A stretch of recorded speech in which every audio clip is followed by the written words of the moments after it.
Bonjour, à la une des quotidiens, paru en ce vendredi 20 juillet 2018, le procès de l'imam Alioune Badara Ndao et ses co-accusés a été largement évoqué. Commençons par le quotidien qui barre à sa une. Imam Ndao retrouve son minbar et Matar Diokhane évoque de 20 ans de travaux forcés.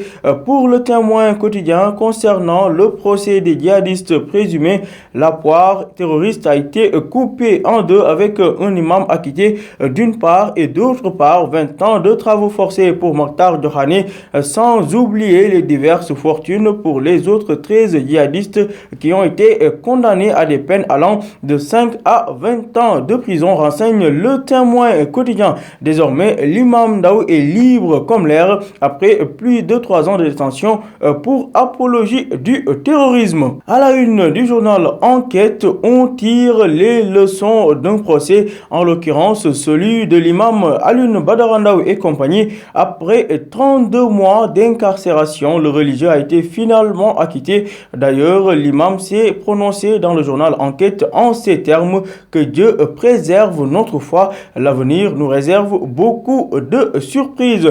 Selon Enquête, la chambre criminelle spéciale du tribunal de grande instance de Dakar a vidé hier l'affaire Imam Ndao. En effet, le juge Sambakan a acquitté le religieux ainsi que 15 autres accusés. En revanche, Matar Diokhane a écopé de 20 ans de travaux forcés, tandis que ses compagnons de Boko Haram ont été condamnés entre 5, 10 et 15 ans de travaux forcés pour actes de terrorisme par association de malfaiteurs, nous dit Enquête. Pour les quotidiens LAS et Libération, l'imam Ndao a été acquitté ou blanchi. Dans tous les cas, il a recouvré la liberté. À la page 7 du journal LAS, Maître Amadou Sall évoque des réunions nocturnes pour liquider Khalifa Sall. D'après Maître Elhadji Amadou Sall, une réunion secrète s'est tenue au palais entre le président Macky Sall, le procureur général, l'agent judiciaire de l'État et les avocats de l'État. Toujours selon Maître Sall, le but de cette rencontre secrète était de réfléchir sur la meilleure manière de liquider Khalifa Sall et l'écarter des présidentielles. Nous restons à la une du journal LAS où, d'après mes confrères, Macky décline son plan de guerre à Beno. On y voit la photo d'un président Macky Sall avec un regard qui en dit long. Le président de la République a reçu hier le top management de Benno Bokk Yakaar et a lancé la collecte de parrains à partir du 5 août, nous dit LAS. À la une de l'Observateur, on évoque les risques de troubles à cause d'une pénurie du liquide précieux. Alerte au maximum, titre l'Obs, qui fait le parallèle entre le régime de Wade qui était sous la hantise de l'électricité et celui de Macky qui pourrait se retrouver sous la hantise des émeutes. Selon l'Obs, le retour annoncé des délestages pourrait amener de l'électricité dans l'air. À ce propos, Fadel Barro, le coordonnateur de Y'en a marre, a déclaré qu'ils sont en train de préparer une grande action déterminante et significative pour que la question de l'eau soit définitivement réglée, révèle l'Obs, qui à sa page 3 dévoile le pacte de Benno Bokk Yakaar, une union scellée pour la grande bataille de 2019.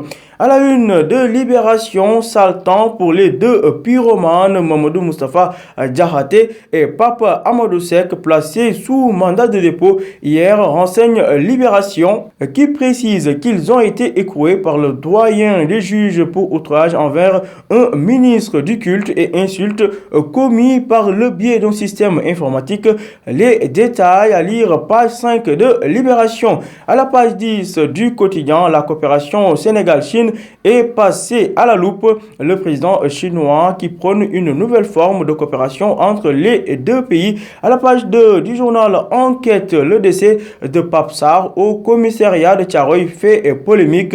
L'autopsie parle d'une mort par brûlure. Pape Sarr, plus connu sous le nom de Saliou Sarr, était suspecté de vol de bétail et selon sa sœur, son frère a perdu la vie suite à des sévices que lui aurait infligé la police, révèle le journal enquête. Terminons avec du sport. Stade qui revient sur l'annonce faite par l'arbitre international sénégalais Malang Diédhiou qui a annoncé sa retraite. Malang Diédhiou qui revient sur le pourquoi de cette décision. À 45 ans, l'arbitre sénégalais a décidé de mettre un terme à sa carrière d'arbitre après une Coupe du Monde en Russie réussie où il a officié lors de 3 rencontres et a reçu une médaille de bronze, renseigne le journal L'Obs. Cette fois-ci, nous nous rendons à la une de Stade, le quotidien du sport, pour parler de la préparation des gardiens des Lions du Sénégal. La méthode de Tony Silva remise en question. Et puis, qui mène la course au Ballon d'Or 2018? Luka Modric, Antoine Griezmann, Ronaldo ou Kylian Mbappé? La question est posée à la une de Stade. À vos journaux et bonne lecture.